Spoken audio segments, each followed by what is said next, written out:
میں مبلغ بنوں سنتوں کا،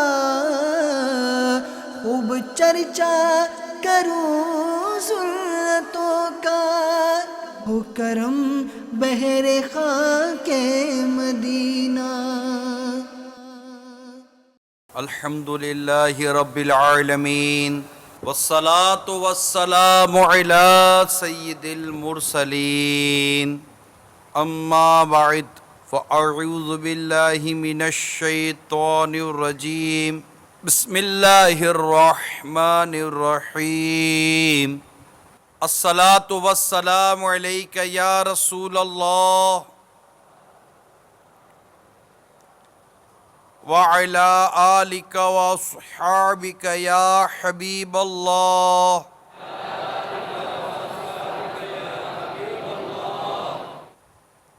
الصلاة والسلام عليك يا نبي الله وعلى آلك وأصحابك يا نور الله۔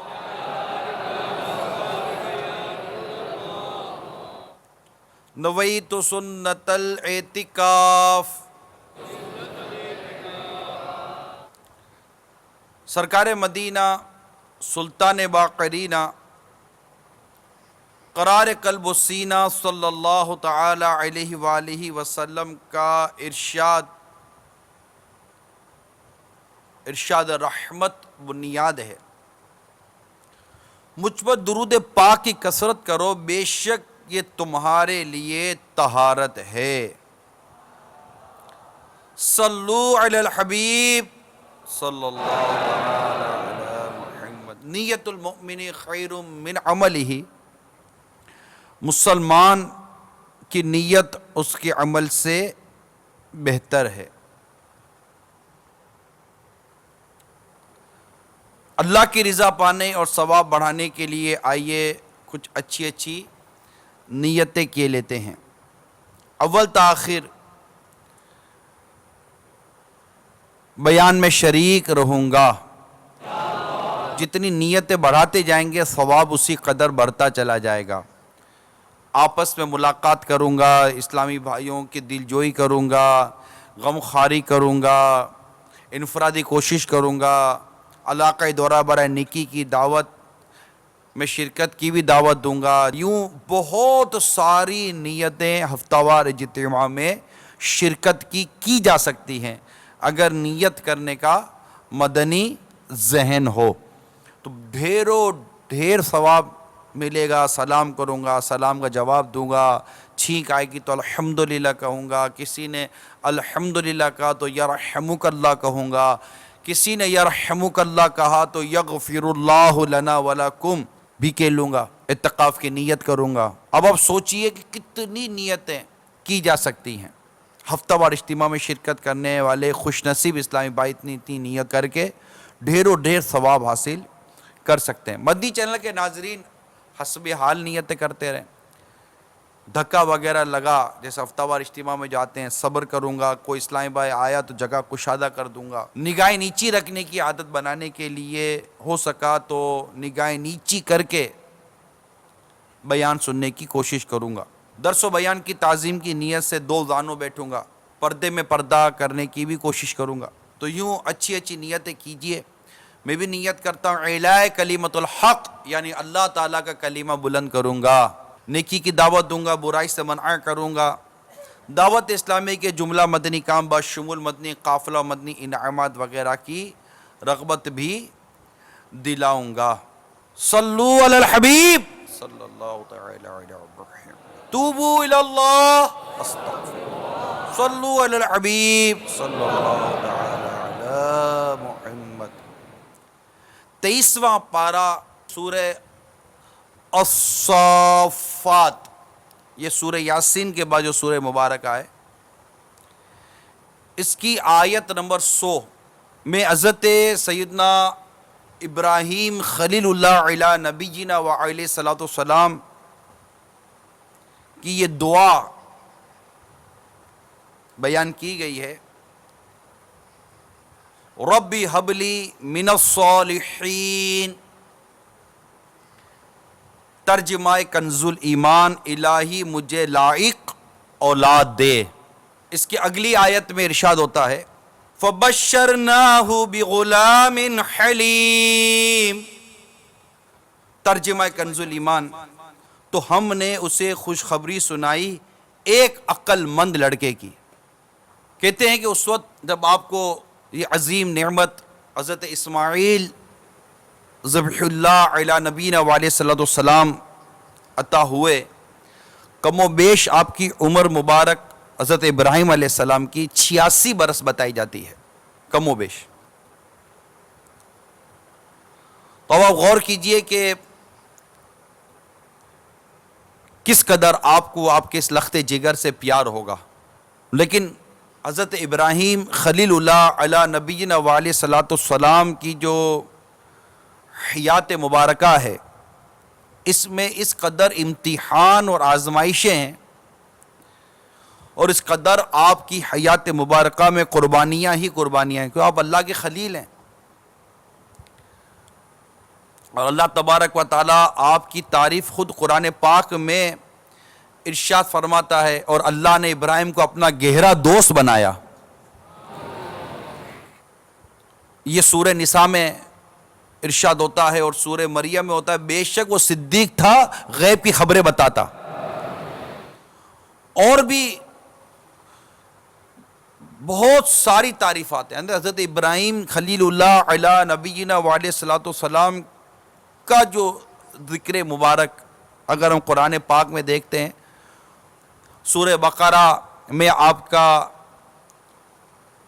ذکر مبارک ہے، پھر پہلے پارے میں بھی ہے، تیسرے پارے میں بھی ہے، سورہ آل عمران میں ہے، چوتھے پارے میں بھی ہے، تیسرے پارے میں بھی ہے، سورہ نساء جو 5ویں پارے میں اس میں ہے، چھٹے پارے میں ہے سورہ نساء میں ہی، 7ویں پارے میں سورہ انعام میں ہے، 11واں پارہ سورہ توبہ میں ہے، 12ویں پارے میں سورہ ہود میں بھی آپ کا ذکر مبارک ہے، جہاں فرشتوں کا آنا اور وہ اولاد کی بشارت دینا، اور بھی کافی بیان ہے، یہاں تک کہ پوری سورہ مبارک ہے سورہ ابراہیم قرآن پاک میں، اس میں بھی ذکر مبارک ہے، سورہ حجر جو 14ویں پارے میں اس میں بھی ہے، سورہ مریم 16ویں پارے میں ہے، سورہ انبیاء جو 17واں پارہ ہے اس میں بھی ذکر مبارک ہے، جہاں باطل خداؤں کو توڑنا، نمرود اور اس کی وہ پھر آگ کا والا جو واقعہ ہے،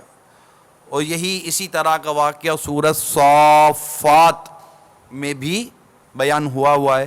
اس کے علاوہ بھی قرآن مجید میں کئی مقامات پر حضرت ابراہیم خلیل اللہ علی نبینا علیہ صلاۃ والسلام کا ذکر مبارک موجود ہے، کعبے کی تعمیر کے حوالے سے، یہاں تک کہ مکہ مکرمہ جو آباد ہوا اس کے حوالے سے بھی اگر ہم اس کا مطالعہ کرتے ہیں کہ جیسے کہ حضرت ابراہیم خلیل اللہ علی نبینا علیہ صلاۃ والسلام پر وحی نازل ہوئی کہ آپ حضرت ہاجرہ رضی اللہ تعالی عنہا اور حضرت اسماعیل علیہ السلام کو اس سرزمین میں چھوڑ آئیں جہاں بے آب و گیا، کوئی کھانے پینے کی چیز نہیں، میدان خشک، پہاڑیوں کے سوا کچھ بھی نہیں تھا۔ چنانچہ حضرت ابراہیم خلیل اللہ علی نبینا علیہ الصلوۃ والسلام نے حضرت ہاجرہ رضی اللہ تعالی عنہا اور حضرت اسماعیل علیہ السلام کو ساتھ لے کر سفر اختیار فرمایا، اور اس جگہ آئے جہاں کعبہ معظمہ ہے۔ وہاں اس وقت کوئی آبادی نہ تھی، نہ کوئی چشمہ، نہ دور دور تک پانی یا آدمی کا کوئی نام و نشان تھا۔ ایک توشہ دان، کھانے پینے کی مختصر سی چیزیں جن میں کھجوریں تھیں، کچھ کھجوریں اور ایک مشک پانی۔ حضرت ابراہیم خلیل اللہ علی نبینا علیہ الصلوۃ والسلام وہاں رکھ کر روانہ ہونے لگے۔ حضرت سیدتنا ہاجرہ رضی اللہ تعالی عنہا نے فریاد کی، اے اللہ عز و جل کے پیارے نبی، اس سنسان بیابان میں جہاں کوئی مونس نہیں، کوئی جان پہچان نہیں، کوئی ہے نہیں، نظر ہی نہیں آ رہا، آپ ہمیں بے یار و مددگار چھوڑ کر کہاں جا رہے ہیں؟ کئی مرتبہ عرض کی، آپ کو پکارا مگر آپ نے کوئی جواب نہ ارشاد فرمایا۔ آخر میں حضرت حاجرہ رضی اللہ تعالی عنہا نے سوال کیا، آپ اتنا تو فرما دیجئے، آپ نے اپنی مرضی سے ہمیں یہاں لا کر چھوڑا ہے یا رب کریم نے آپ کو ایسا کرنے کا حکم ارشاد فرمایا ہے؟ تو حضرت ابراہیم خلیل اللہ علی نبینا و علیہ الصلوۃ والسلام نے ارشاد فرمایا، حاجرہ میں نے جو کچھ کیا ہے وہ میرے رب کے حکم سے کیا ہے۔ یہ سن کر حضرت سیدتنا حاجرہ رضی اللہ تعالی عنہا نے کہا، اب آپ جائیے، اب آپ تشریف لے جائیے، وہ یہ یقین کامل پورا اطمینان ہے کہ رب کریم مجھ کو اور میرے بچے کو ضائع نہیں فرمائے گا۔ اس کے بعد سیدنا ابراہیم خلیل اللہ علی نبینا و علیہ الصلوۃ والسلام نے دعا فرمائی، دعا مانگی اور وہاں سے ملک شام تشریف لے گئے۔ چند دنوں میں کھجور اور پانی ختم، حضرت حاجرہ رضی اللہ تعالی عنہا پر بھوک اور پیاس کا غلبہ ہوا، سینے میں دودھ بھی خشک ہو گیا۔ حضرت اسماعیل علیہ السلام جو ابھی بچے ہی تھے، ان کی بھی بھوک و پیاس سے حالت دیکھنے جیسی تھی۔ حضرت حاجرہ رضی اللہ تعالی عنہا نے پانی کی تلاش اور جستجو میں 7 چکر صفا و مروہ کے درمیان ان پہاڑیوں میں لگائے، جو آج حاجی جا کر یہ سعی کرتا ہے، 7 چکر لگاتا ہے، مگر پانی کا کوئی سراغ دور دور تک نظر نہ آیا۔ یہاں تک کہ حضرت اسماعیل علیہ السلام پیاس کی شدت سے ایڑیاں، جیسے نہیں بچہ ایڑیاں مارتا ہے، ایڑیاں رگڑتا ہے، اور رو رہے ہیں، حضرت جبرائیل علیہ السلام نے آپ کی ایڑیوں کے پاس زمین پر اپنا پیر مار کر ایک چشمہ جاری کر دیا، اور اس پانی میں دودھ کی خاصیت تھی کہ یہ غذا اور پانی دونوں کا کام کرتا تھا۔ چنانچہ یہی زمزم کا پانی پی پی کر حضرت حاجرہ رضی اللہ تعالی عنہا اور حضرت اسماعیل علیہ السلام باقید حیات اپنا سفر آگے سے آگے بڑھاتے چلے گئے، یہاں تک کہ حضرت اسماعیل علیہ السلام جوان ہو گئے اور شکار کرنے لگے، تو شکار کے گوشت اور زمزم کے پانی پر گزر بسر ہونے لگی۔ تو آپ ملاحظہ کیجئے میرے پیارے اور میٹھے اسلامی بھائیوں اور مدنی چینل کے ناظرین، اولاد عطا ہوئی اور ساتھ اس قدر بڑی آزمائش آئی، اور حضرت ابراہیم خلیل اللہ علی نبینا و علیہ الصلوۃ والسلام نے اللہ تعالیٰ کے حکم پر حضرت حاجرہ رضی اللہ تعالی عنہا اور حضرت اسماعیل علیہ السلام کو اس جگہ پہ چھوڑ دیا۔ کہ پھر دعائیں بھی ہوئیں، اللہ تعالیٰ نے آپ کی دعائیں قبول کیں، ایک قبیلہ آیا اور وہ آباد ہوئے، پھر وہ آباد ہوتے ہوتے ہوتے ہوتے پھل، طرح طرح کی نعمتیں، اور آج ہم دیکھتے ہیں کہ دنیا کے کونے کونے سے لوگ اس مکہ مکرمہ کی زیارت اور کعبہ مشرفہ کی زیارت کے لیے دوڑے چلے آتے ہیں۔ مکہ مکرمہ کو کتنا شرف، کتنی فضیلت عطا ہوئی، کعبہ مشرفہ کی زیارت کے لیے کس قدر دور دور سے عاشقان رسول آتے ہیں، عمرہ کرتے ہیں، طواف کرتے ہیں، زمزم پیتے ہیں، صفا مروہ کے درمیان سعی کرتے ہیں، اور یہ ایک ایسا مقام جہاں کچھ بھی نہ تھا، وہاں اب کیا نہیں ہے۔ خیر، بات ہے حضرت ابراہیم خلیل اللہ علی نبینا و علیہ الصلوۃ والسلام اور حضرت اسماعیل ذبیح اللہ علی نبینا و علیہ الصلوۃ والسلام کے ساتھ جو واقعات ہوئے، ان میں سے ایک واقعہ میں نے آپ کو ابھی بیان کیا۔ اسی طرح جو میں نے ابتداً آیت کریمہ بھی بیان کی کہ آپ نے دعا کی کہ یا اللہ مجھے بیٹا عطا فرما، بچہ عطا فرما، تو خوشخبری بھی ملی۔ جب یہ عظیم فرزند حضرت اسماعیل علیہ السلام 13 یا 14 برس کے ہوئے تو ایک نیا امتحان شروع ہوا. ایک رات حضرت سیدنا ابراہیم خلیل اللہ علی نبینا وعلیہ الصلوۃ والسلام نے خواب میں دیکھا کہ آپ اپنے بیٹے کو ذبح کر رہے ہیں. کیونکہ انبیاء کرام علیہم السلام کے خواب بھی بمنزلہ وحی ہوا کرتے ہیں، اس لیے آپ سمجھ گئے کہ میرے رب کریم نے مجھے اپنا فرزند، اپنا بیٹا اس کی راہ میں قربان کرنے کا حکم عطا فرمایا ہے. چنانچہ فوراً اپنے پیارے بیٹے، اپنے لخت جگر، منظور نظر کو رب کریم کے نام پر قربان کرنے کے لیے تیار ہو گئے. وہ جانتے تھے کہ اگر ایک بچہ دے کر مولا کریم کی رضا حاصل ہو جائے تو یہ سودا بڑا سستا ہے. آپ نے سارا واقعہ جو کچھ ماجرا تھا اپنے لخت جگر کو بھی بتا دیا کہ اللہ تعالیٰ نے مجھے اس طرح ارشاد فرمایا ہے، اور فرمایا کہ اب تم بتاؤ کیا کرنا ہے، آپ کی کیا رائے ہے. اور مفسرین نے مختلف انداز سے اس پورے واقعے کو نقل کیا ہے، حتیٰ کہ یہاں تک لکھا ہے کہ اس سے یہ مراد نہیں تھی کہ حضرت اسماعیل علیہ السلام سے مشورہ کیا جا رہا تھا کہ اگر ان کی مرضی ہے کہ نہیں ہے تو تعمیل، یہ چیزیں نہیں تھیں، بلکہ حقیقت یہ ہے کہ اپنے لخت جگر، منظور نظر حضرت اسماعیل علیہ السلام کا امتحان مقصود تھا.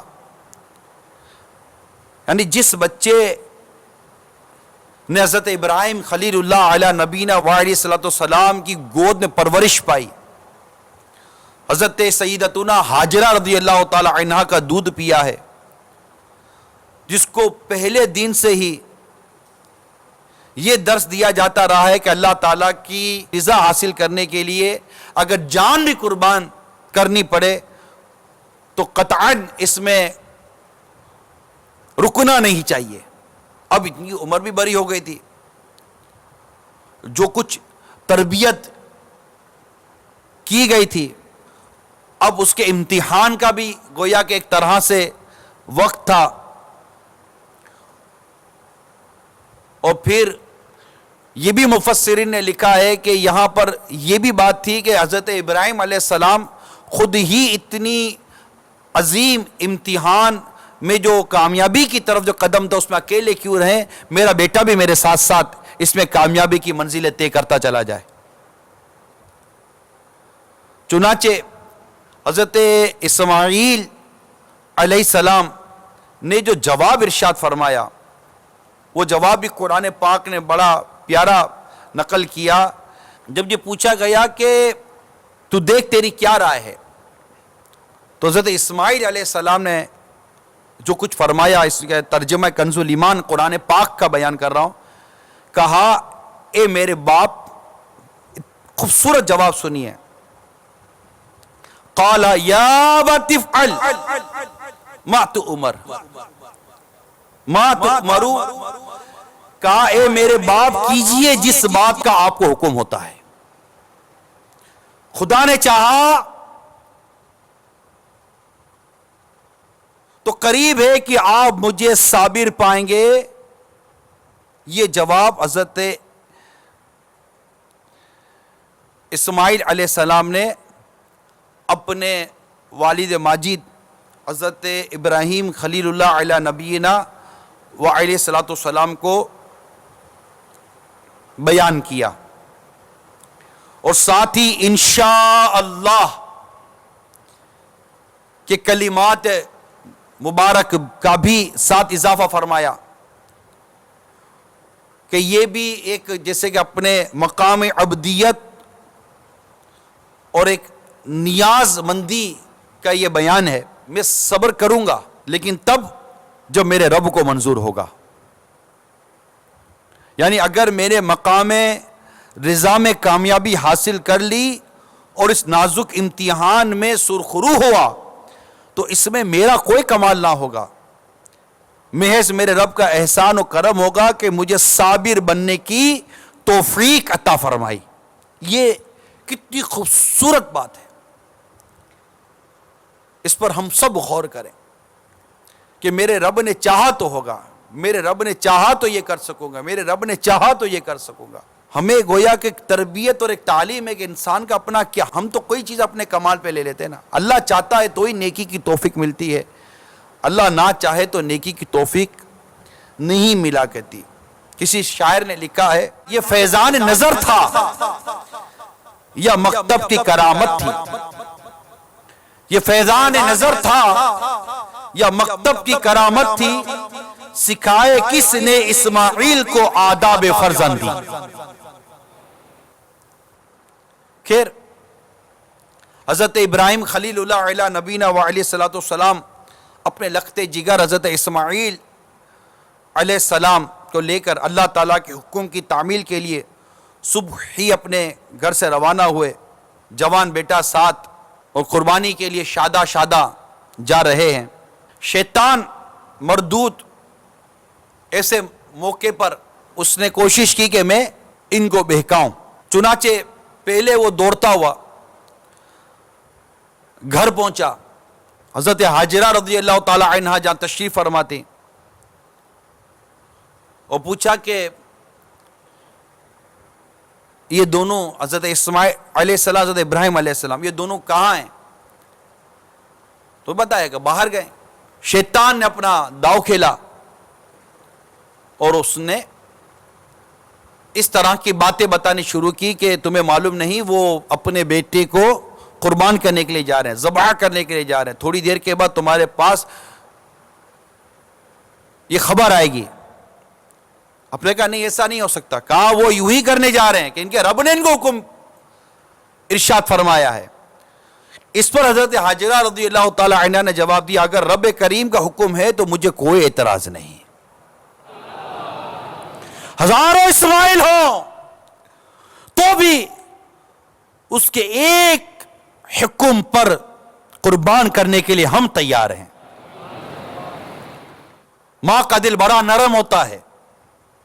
شیطان نے کوشش کی کہ یہاں پر داؤ چل جائے گا مگر ناکام۔ پھر یہ دوڑتا ہوا حضرت اسماعیل علیہ السلام کے پاس پہنچا، وہاں پر مختلف ہیلے بہانے کے ساتھ ان کو طرح طرح کی باتیں یاد دلائیں مگر ناکامی۔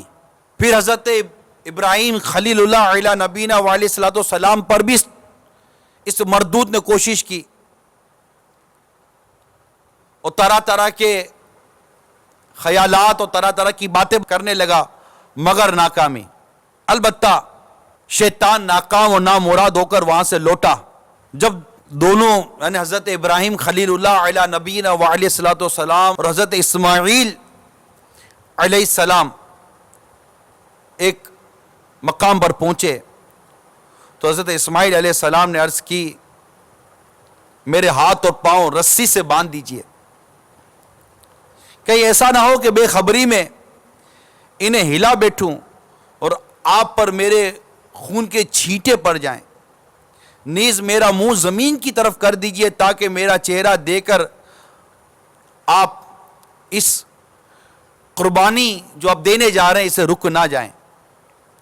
چنانچہ ایسا ہی ہوا۔ حضرت ابراہیم علیہ السلام نے آپ کو منہ کے بل لٹایا، اس تیز چھری گلے پر رکھ کر پھیرنی شروع کر دی۔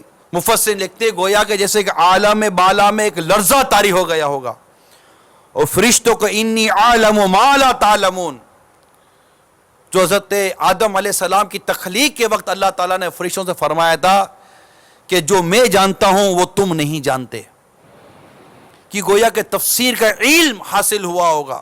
ادھر ندا ہوتی ہے ابراہیم بس ہو گیا آپ کا امتحان۔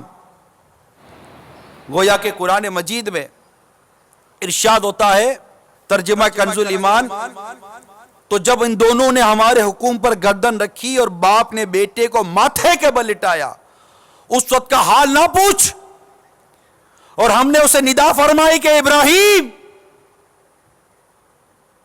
بے شک تو نے خواب سچ کر دکھائی، ہم ایسا ہی صلہ دیتے ہیں نیکوں کو، بے شک یہ روشن جانچ تھی اور ہم نے ایک بڑا ذبیحہ اس کے صدقے میں دے کر اسے بچا لیا، اور ہم نے پچھلوں میں اس کی تعریف باقی رکھی، سلام علی ابراہیم، سلام ہو ابراہیم پر۔ ہم ایسا ہی صلہ دیتے ہیں نیکوں کو، بے شک وہ ہمارے اعلیٰ درجے کے کامل الایمان بندوں میں ہیں۔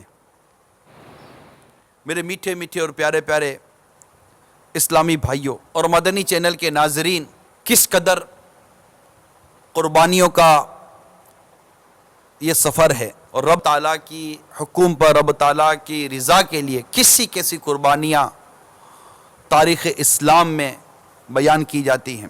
10 محرم الحرام کو قربانی کی ایک یاد ہوتی ہے، جس میں حضرت امام حسین جو سرکار صلی اللہ تعالیٰ علیہ وسلم کے نواسے ہیں، ان کی شہادت اور ان کی قربانی کو ہم پڑھتے اور سنتے اور یاد کرتے ہیں۔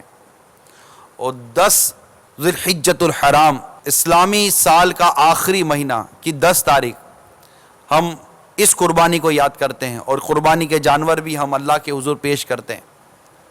اور 10 محرم الحرام کو امام حسین رضی اللہ تعالیٰ عنہ کی قربانی کو یاد کرتے ہیں۔ غریب و سادہ اور رنگین ہے داستان حرم، نہایت اس کی حسین، ابتدا ہے اسماعیل۔ تو یہ قربانی کا سفر ہے، اور بھی بہت سارے واقعات حضرت ابراہیم خلیل اللہ علیہ نبینا علیہ صلاۃ والسلام کے کتابوں میں لکھے گئے۔ ترجمہ کنز الایمان یعنی قرآن پاک کی تلاوت کے ساتھ ساتھ ترجمہ کنز الایمان، اور ترجمہ کنز الایمان کے ساتھ ساتھ تفسیر خزائن العرفان وغیرہ کا مطالعہ کریں اور ان قربانیوں پر غور کریں۔ حضرت موسیٰ علیہ السلام کے واقعات، حضرت نوح علیہ السلام کے واقعات، کئی انبیاء کرام علیہ السلام کے واقعات، حضرت زکریا علیہ السلام، حضرت یحییٰ علیہ السلام کے واقعات، کئی واقعات قرآن پاک میں بیان ہوئے۔ جب سرکار صلی اللہ تعالیٰ علیہ وسلم پر کفار مکہ ظلم و ستم کرتے، طرح طرح کی پریشانیاں آتی ہیں، طرح طرح کی تکلیفیں آتی ہیں، قرآن مجید کی آیتیں نازل ہوتی ہیں کہ پچھلے جو پہلے کے انبیاء کرام علیہ السلام گزرے ہیں، ان پر کیسی کیسی پریشانیاں، مصیبتیں اور تکلیفیں آئیں۔ یہ سارے واقعات قرآن میں لکھے ہیں، مگر خود میرے آقا صلی اللہ تعالیٰ علیہ وآلہ وسلم کا یہ فرمان بھی ملتا ہے کہ اللہ کی راہ میں جتنا میں ستایا گیا ہوں اتنا کوئی نہیں ستایا گیا۔ اور یہ قربانی جو حضرت اسماعیل علیہ السلام کی قرآن پاک نے بیان کی، اس کی تو بات ہی کچھ اور ہے۔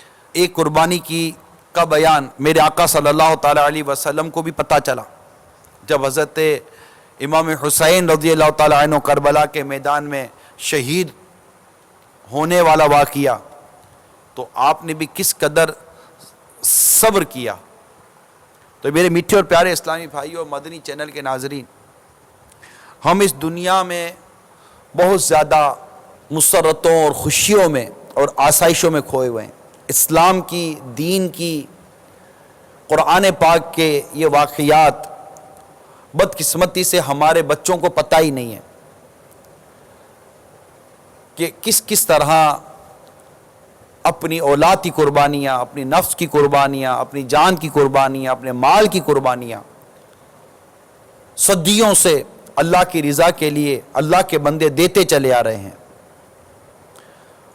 آج ہم سے قربانیاں نہیں ہوتی۔ قربانی کے نام سے حقیقت یہ کہ ہمارا بدن کانپتا ہے، ہمارا ذہن قربانی کے لیے تیار نہیں ہوتا۔ جب یہ واقعات پڑھتے ہیں تو شرمندگی سی ہوتی ہے، خود سے گویا کہ جیسے کہ ایک نفرت سی ہونے شروع ہو جاتی، گھن آتی ہے اپنے کردار سے، اپنے وجود سے، کہ یہ کس قدر مقدس شخصیات گزری ہیں صحابہ کرام علیہم رضوان کے جب قربانی کے واقعات پڑھتے ہیں، تابعین تبع تابعین کے جب قربانیوں کے واقعات پڑھتے ہیں، ایسی عجیب سی کیفیت بنتی ہے بعض اوقات بنتی ہے کہ ہم سے کیوں کچھ نہیں ہو پا رہا، ہم کیوں رب عز و جل کی راہ میں جان تو جب دینی ہے، اور جب جان دینے کی باری آئے گی تب ہم تو وقت کی قربانی نہیں دے پاتے، مال کی قربانی نہیں دے پاتے۔ ہم نے اپنی اولاد کو اللہ تعالیٰ کے دین کے لیے کب وقف کیا؟ ہم نے خود کو اللہ تبارک و تعالیٰ کے دین کے لیے کب وقف کیا؟ ہم نے اپنے وقت کو اللہ تعالیٰ کے دین کے لیے کب وقف کیا؟ ہم نے کب وقت دیا؟ ہمیں فرصت ہی نہیں ملتی، دنیا کے مال و اسباب اور دنیاوی کام کاج سے فراغت ہی نہیں پاتے۔ ہمیں غم و دکھ صرف اپنے مال دولت، زندگی کا معیار اور طرح طرح کی اس طرح کی یعنی بالکل ایک انفرادی سوچ بن چکی ہے۔ ہماری اجتماعی سوچ ختم ہو گئی، اور اجتماعی سوچ بھی دین متین کے حوالے سے، سنتوں کی خدمت کے حوالے سے، اپنے بال بچوں کی تربیت کے حوالے سے، اپنے بیوی بچوں کی تربیت کے حوالے سے، اپنے گھر والوں کی تربیت کے حوالے سے، نیکی کی دعوت کے حوالے سے۔ بچہ چھوٹا چاہتا ہے کہ میں امامہ شریف سر پر باندھوں، چھوٹا بچہ چاہتا ہے کہ میں دعوت اسلامی والوں جیسا مدنی حلیہ اختیار کروں، لیکن ماں باپ کی عقل اس وقت اس بچے کی اس مدنی سوچ کو قبول نہیں کرتی، اور وہ اس کو اپنے طور پر چلاتے ہیں۔ چھوٹا بچہ نماز پڑھتے تو ہمارے ساتھ نماز پڑھ رہا ہوتا ہے، اس وقت سمجھ نہیں آتی کہ اس بچے کی تربیت میں نے کس انداز سے کرنی ہے۔ آج اس بات کی سب کو فکر ہے کہ میرا بچہ بڑا ہو کر مجھے کما کر کھلائے گا، میرے بڑھاپے کا سہارا بنے گا، ٹھیک ہے، اس پر میں کوئی کلام نہیں کرتا، لیکن کیا یہ سوچ ہماری ہے کہ میرے مرنے کے بعد میرا بچہ میرے کام آئے گا اور مجھے مرنے کے بعد ایصال ثواب کے تحفے بھیجے گا؟ ہم اپنا مال اللہ کی راہ میں خرچ نہیں کرتے، ہم اپنا وقت اللہ کی راہ میں خرچ نہیں کرتے، قربانی دینے کا ذہن نہیں بنا ہمارا۔ ہم شروع تو کریں، قربانی کا سفر شروع تو کریں۔ ہمیں مدنی قافلوں میں سفر کرنے کے لیے کہا جاتا ہے، ہم سے مدنی قافلوں میں سفر نہیں ہوتا۔ کچھ دیر کے لیے وقت نکال کر اللہ کا دورہ برائے نیکی کی دعوت میں شرکت کے لیے چلے، اس کو قربانی کا انعام دے دیں۔ قافلوں میں سفر کے لیے وقت کی قربانی کا انعام دے دیں، چند 100 روپے کی قربانی کا انعام دے دیں۔ ہفتہ وار اجتماع میں مغرب تا اشراق چاہت تک شرکت کو قربانی کا انعام دے دیں۔ یہ بھی کیسی آسان سی قربانی ہے، اگر اس کو قربانی کا نام دے دے چلے۔ ہم سے رات اللہ کی راہ میں گزاری نہیں جاتی کہ چلے جمعرات کو ہفتہ وار اجتماع مغرب سے لے کر اشراق چاش تک چلتا ہے، میں اللہ کی راہ میں ایک رات مسجد میں گزار دوں، ایک رات نہیں۔ اجتماع میں آئے تو آئے، جتنے بجے آئے تو آئے، ختم ہوا دوستوں میں بیٹھے، باہر نکلے، ہوٹلوں پہ گئے، بھاگے نکل گئے۔ ایک رات اے دعوت اسلامی کے اسلامی بھائیوں، اے ہفتہ وار اجتماع میں شریک اسلامی بھائیوں، ایک رات ہفتہ وار اجتماع میں شرکت کی والی ایک رات، شب جمعہ والی ایک بابرکت رات، جس میں عشاء بھی جماعت سے پانے کی سعادت، فجر بھی با جماعت پانے کی سعادت، تہجد کی نماز پانے کی سعادت، اشراق و چاش کی نمازیں پانے کی سعادت، اعتکاف کی نیت سے مسجد میں رہنے کی سعادت، علم دین سیکھنے کی سعادت، کیسی کیسی سعادتیں۔ ایک رات ہم سے اللہ کے گھر میں رکا نہیں جاتا، ایک رات شروع تو کریں، چلے قربانی کے نام پر شروع تو کریں۔ ہے کوئی جو آج قربانی دے گا کہ میں آج کی رات تو فیضان مدینہ میں رہوں گا؟ کون ہاتھ اٹھا کر پکی نیت کرے۔ اور جہاں جہاں باب المدینہ میں جہاں بھی ہفتہ وار اجتماع میں سنا جا رہا ہے، دیکھا جا رہا ہے، سنا جا رہا ہے یہ ہفتہ وار اجتماع میں ہونے والا بیان، نیت کرے کہ یہ رات اعتکاف کو ہم کامیاب منائیں گے اور مسجد میں رہیں گے، سو جائیں۔ ذمہ داران بھی مسجد میں اسلامی بھائیوں میں آرام کریں، خود بھی اٹھیں اور اپنے اسلامی بھائیوں کو بھی اٹھائیں اور خوب برکتیں پانے کی کوشش کریں۔ اللہ ہمیں اخلاص کی نعمت نصیب فرمائے اور ہمیں راہ خدا عز و جل میں وقت کی قربانی دینے کی توفیق عطا فرمائے۔ اسی طرح قربانی کے جو ایام ہیں، عید کے تینوں دن سنتوں کی تربیت کے مدنی قافلوں میں سفر کی بھی قربانی کی نیت کر ہی لیجئے۔ ہمیں کھالے بھی جمع کرنی ہے، لیکن آپ بھی جانتے ہیں کہ تمام اسلام بھائی کھالے جمع کرنے میں اتنی دلچسپی نہیں لیتے، تو ایک بہت بڑی تعداد مدنی قافلوں میں سفر کر سکتی ہے۔ چھٹی ہے، اللہ کی راہ میں سفر کریں، قربانی دیں۔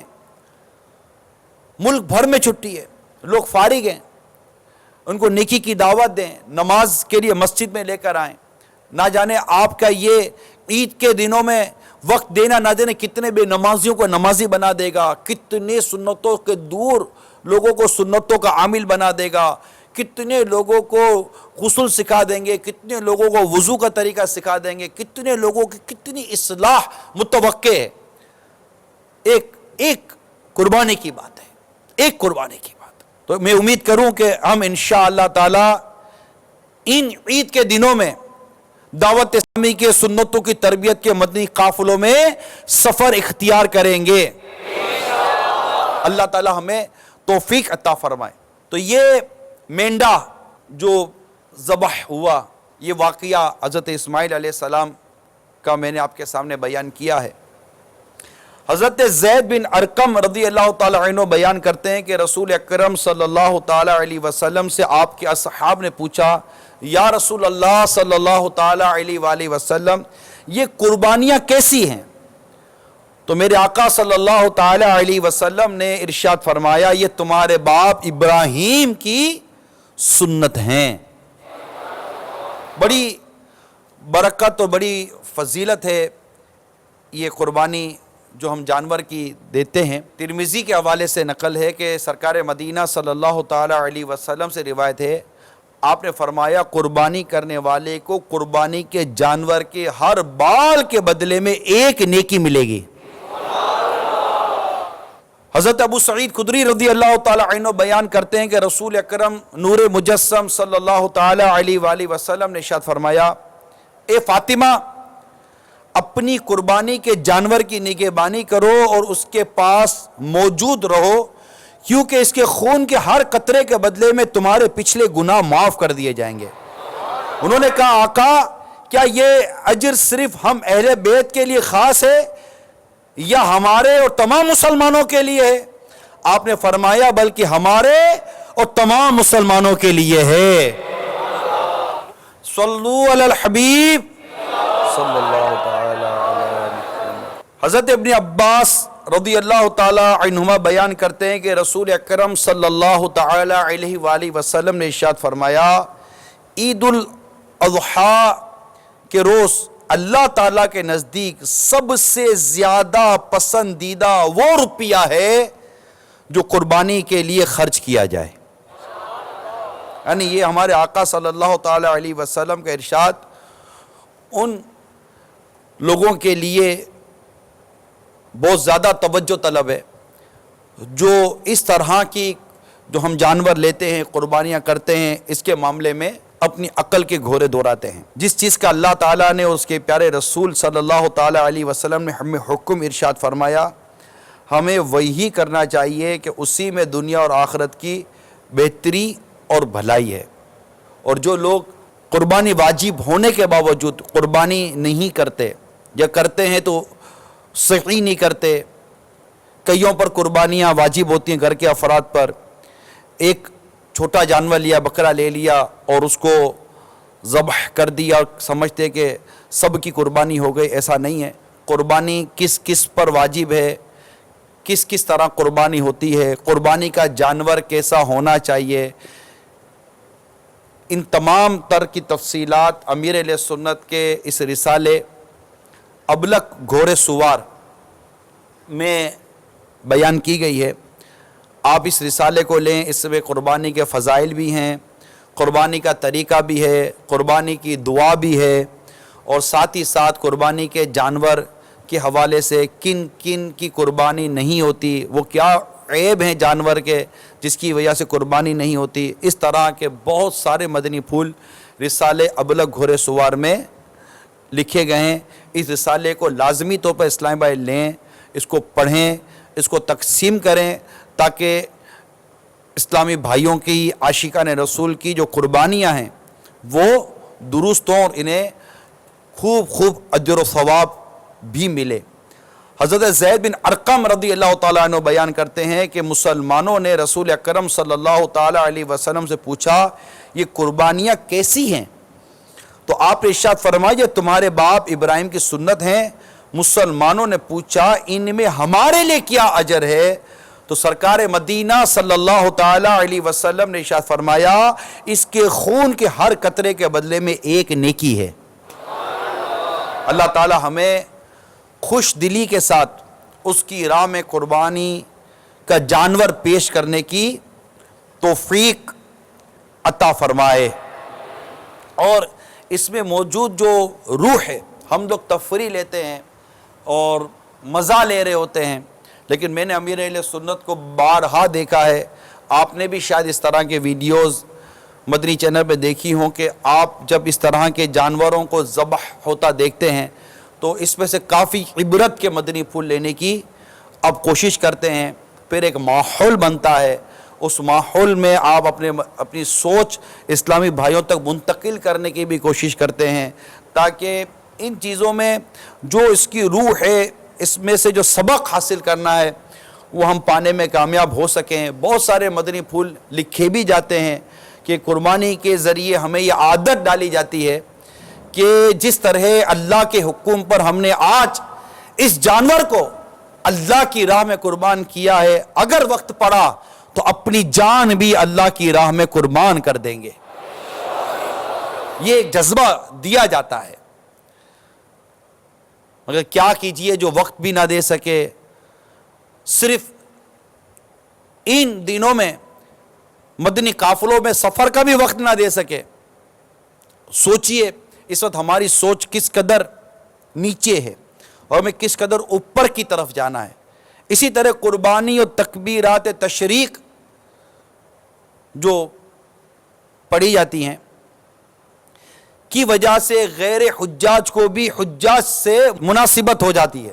پھر یہ ایک ہی وقت کے اندر دنیا بھر میں عاشقان رسول یہ ایک کام کرتے ہوئے یعنی اللہ کی راہ میں جانور ذبح کرتے ہوئے نظر آتے ہیں اور کھاتے بھی ہیں, گوشت بھی کھاتے ہیں. قربانی رشتہ داروں کے لیے دوست احباب سے ملاقات, ضیافت اور صلہ رحمی کا بھی سبب بنتی ہے. اسی طرح وہ غربا جو سال بھر گوشت کھانا تو دور کی بات ہے, گوشت کا منہ بھی نہیں گوشت دیکھ بھی نہیں پاتے, ان تک بھی پہنچانے والے گوشت پہنچاتے ہیں تاکہ وہ بھی یہ کھائیں اور دینے والوں کو اپنی دعاؤں سے نوازتے رہیں. جس طرح ہم اللہ کے حکم پر اس جانور پر چھری پھیر رہے ہیں, ایک کاش ہماری یہ سوچ بنے کہ اپنی نفس امارہ پر بھی کوئی ایسی خلاف نفس اور خلاف خواہش کام کر کے ہم چھریاں پھیریں کہ کسی صورت یہ بھی دم توڑ جائے اور ہم نفس امارہ سے نجات پائیں اور آگے کی آگے ترقی کریں, نفس لوامہ اور اس سے آگے ہم ترقی کریں اور گناہوں کی عادت ہماری دور ہو جائے. بہت سارے اسباق ہیں اس قربانی کے سلسلے میں. بہت پیارا یہ سبق ہے, بہت پیارا چینج ہے, ایک تبدیلی ہے. دیکھتے ہی دیکھتے ابھی زیادہ تر ایک تعداد ہوتی ہے جو رمضان المبارک میں زکوٰۃ اور فطرے کے نام پر اللہ کی راہ میں زکوٰۃ فطرہ تو دیتے ہی عموماً یہ عید کے موقع پر ہی ہیں, اپنا مال اس انداز سے خرچ کرتے ہیں.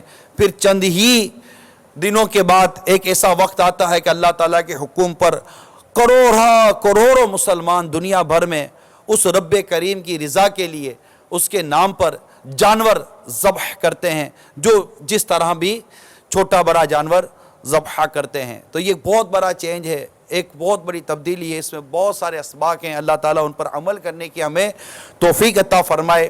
اور یہ قربانی کے ایام میں میں ایک بار پھر کہوں کہ ہمیں اللہ تعالیٰ قربانی کا جذبہ عطا فرمائے.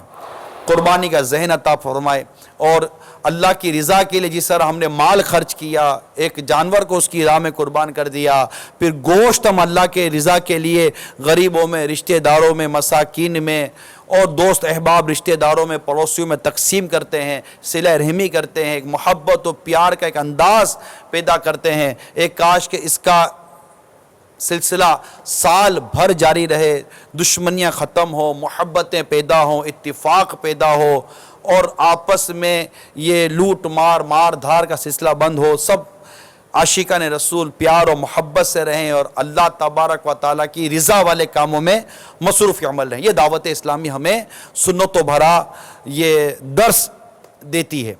اللہ کرے کہ ہمیں اخلاص کے ساتھ اس کی راہ میں جانور قربان کرنے کی توفیق نصیب ہو جائے۔ جو اس کی راہ میں جن کے پاس واجب ہے تو وہ قربانی کریں گے۔ اسی طرح یہاں موجود اور مختلف ہفتہ وار اجتماعات میں جو اسلامی بھائی دیکھ یا سن رہے ہیں، ان سے یہ عرض ہے کہ یہ وہ ایام ہیں قربانی کے کہ اس میں دعوت اسلامی کو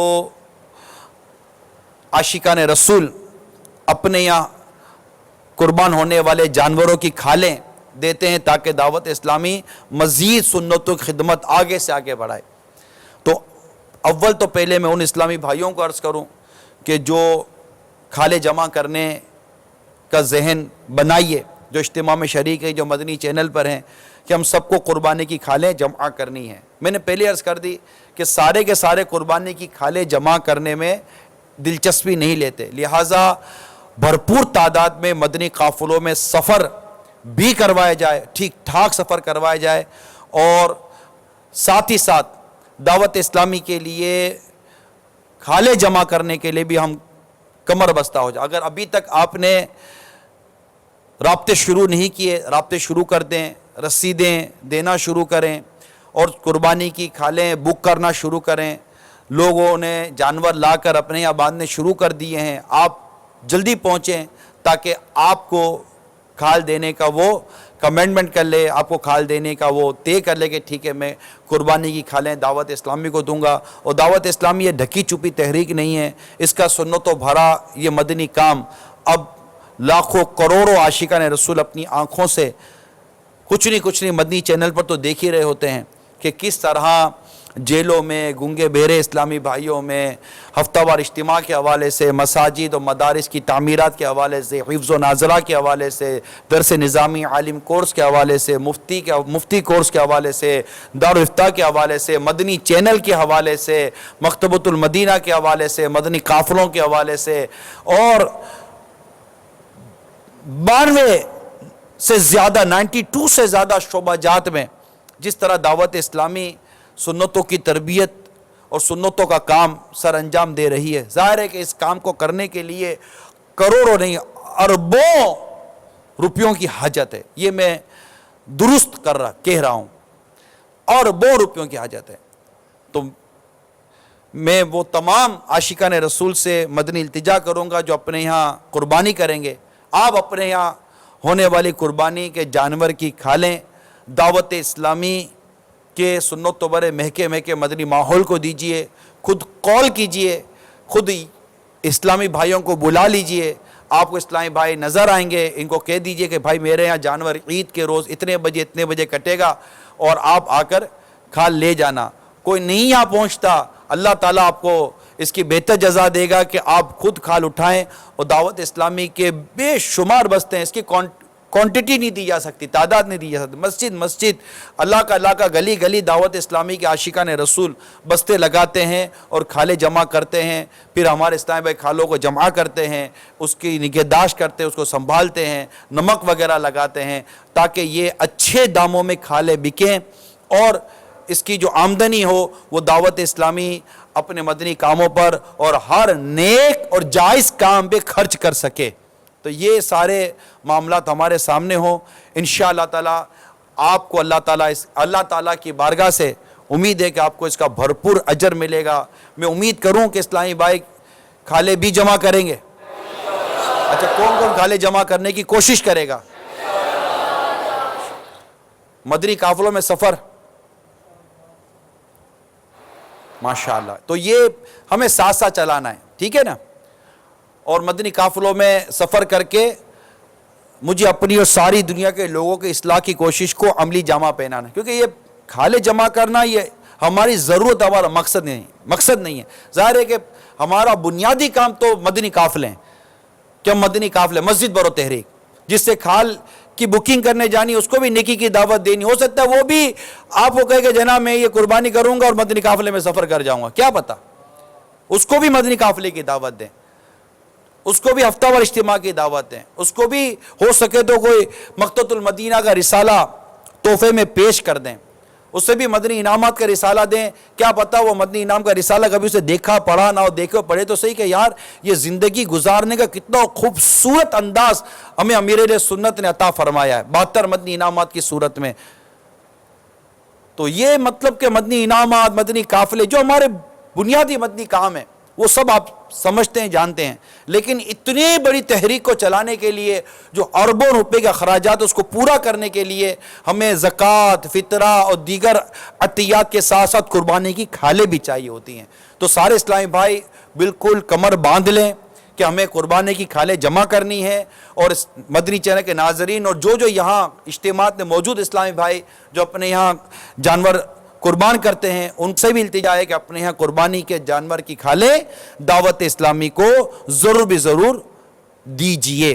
اللہ تعالیٰ عمل کرنے کی توفیق عطا فرمائے, آمین بجاہ نبی الامین صلی اللہ تعالی علیہ وآلہ وسلم.